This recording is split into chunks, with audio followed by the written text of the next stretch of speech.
एक पुरानी सड़क थी जो बरसों से सुनसान पड़ी थी। रात को जब सब सो जाते तो उस सड़क पर कदमों की हल्की हल्की चाप सुनाई देती थी। लोग कहते थे शायद कोई भटका हुआ मुसाफिर है जो अपनी मंजिल ढूंढ रहा है। एक दिन एक नौजवान उस रास्ते पर चल निकला। हवा में ठंडक थी। नौजवान चलता गया।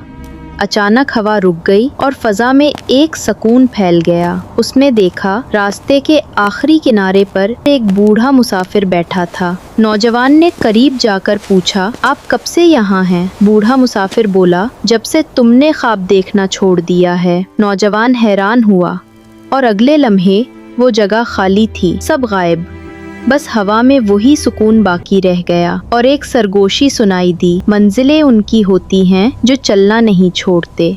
ऐसी और कहानियाँ सुनने के लिए वीडियो को लाइक करें और स्टोरी टेलिंग एम चैनल को सब्सक्राइब करें।